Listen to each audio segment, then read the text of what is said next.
Hi, this is Jennifer Kane with Kane Consulting, and this is our social media toolbox tutorial series. And in this tutorial, I'm going to give you 4 ways that you can build your brand using social media, which, come to think of it, isn't really a tool as much as it is a strategy. But hopefully the information is going to be helpful for you anyway. So let's move over to the screen, and the first tip is to choose the right platforms and messages for your brand. So building this presence is going to be to make an ongoing commitment to communicate with your audience and your supporters. So this isn't a choice that you want to make lightly. Since there's going to be kinks to iron out as you build your presence, or you may already be running into some kinks, I want to recommend that you start small and choose a few key social platforms that are going to be the best fit for your brand identity and your marketing communication goals, and then build out your presence from there. For example, if you sell a very visual product, you may want to begin by using Instagram or Pinterest. Or if you have a highly technical product, you may want to start by filming YouTube videos like this one, or writing long-form blog posts or publishing ebooks. No matter what platforms you choose, it's important, though, to do some research first to determine if these platforms are a good fit. So when we're talking about doing this homework or research before you begin in social media, it's important to note that this work is going to help you advance all of your marketing and communication goals and will serve as the foundation for your company's content strategy as well. Basically, this phase is important and global, so don't skip it. Once you've completed some research and analysis, basically what reality looks like for your brand, you want to marry that information to the internal communication goals of the various departments within your organization. The result of this process are going to be ideas for content that you can produce to keep your social platforms active and productive. Now, once you've collected all of these content ideas, you can organize them into an editorial calendar for the year, which you can then use for all of your external communication channels, social media included. The second thing you want to do is to establish a consistent look, feel, and voice among all of your social platforms. So within social media, you're somewhat limited in your ability to actually brand your presence. The majority of your creative efforts are going to be limited to the color palettes you can use, the avatars associated with your accounts, and the wallpaper that you can design as the background of your social platform. But as you can see here in these examples from Ithaca College, within those limitations, you can still create beautifully branded social platforms. Included on this page are the designs for their YouTube channel, their Google Plus page, Twitter background, Facebook fan page, Instagram account, and their mobile site. And as a whole, I think this presence is impeccably done and also gorgeous to look at. But don't forget, these days brands talk too, and determining that voice is also your branding responsibility, and we explore that in depth in the tutorial that we recorded prior to this one. So to start this process, you want to identify a tone that best matches the image you want to portray, and then finding a persona or a celebrity voice to portray that tone. For example, maybe Ithaca decides that they want to talk like Angelina Jolie to match the look of their presence. So it's elegant and refined, but also modern. That's kind of the vibe that they're going for. Now, having a pre-assigned tone like that is going to help you engage in social media conversations in the moment with other people as well as with other brands, as shown here in this example.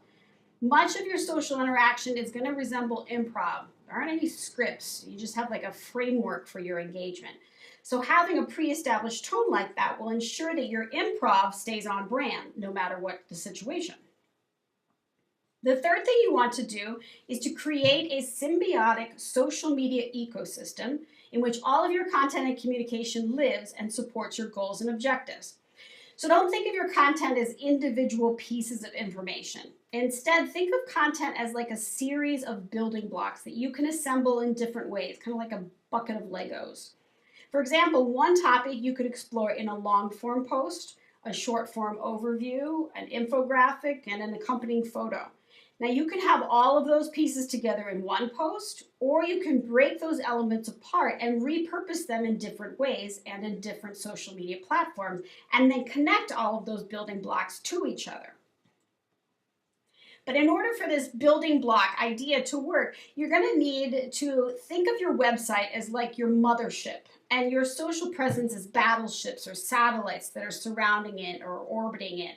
And to take the geeky sci-fi analogy a little bit further, your content then is going to be like a tractor beam that will pull in audiences to any one of those locations to engage with you. And once that person is pulled in, part of your job then is going to be to show them where you would like them to go next.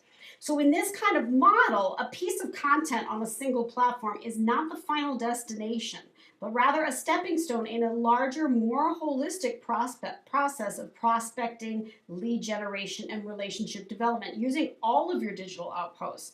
And that's why it's so important that you have consistency in your goals, in the look and tone, and the content you're using in all of those locations.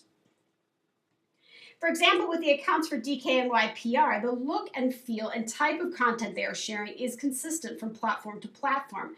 But the different platforms are directing people to different locations to go next. They aren't merely syndicating messages everywhere at once to all of their channels, but rather strategically shepherding prospects through a specific lead generation funnel. And then the final thing we want to talk about is how to use all of these social connections you're making to identify and nurture relationships with brand advocates and ultimately get a return on your investment of time and energy here. In order to develop advocates, you want to first determine, what do you want these people to advocate for? What is it you want your audience specifically to do for you? And what types of content do you need to provide them so that they feel compelled to do it? For instance, your goal may be to convince your most active Twitter followers to fill out a lead gen form on your website to receive some premium content.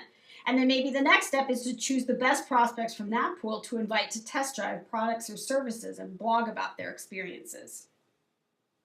In order to create advocates and achieve your goals, you will need to lay what I call a digital breadcrumb trail for your audience to follow so you can move them through your funnel, from casual social media follower to customer to brand advocate. So in this example, you can see that they're using a lead generation form to not just collect information on their audience, but to graduate them to like an inner circle where those key prospects can receive premium content and offers and deepen their overall relationship with the brand.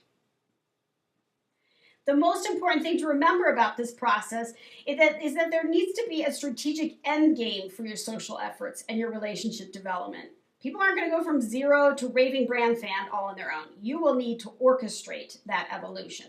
And the only way you can do that is to be intentional about what you want to use your social audience to achieve and to be consistent in how you measure your activities in achieving it. Just like I've discussed on the front end with your research, determining your return should be a company-wide affair. Start by gathering internal qualitative feedback on how your social platforms are performing and serving all of your departments, and then compare that analysis to the external feedback you're receiving from your audience through social media. Then compare all of that qualitative data with some quantitative metrics you've gathered on your audience's behavior, engagement, and conversion rates. And all of this data is going to help you stay both on brand and on track. So those are 4 different ways to help you think about building your brand through social media. I hope the information was helpful. If there's a topic that you'd like to see us cover in our tutorial series, you can reach out to us at info@kaneconsulting.biz or visit our website at kaneconsulting.biz.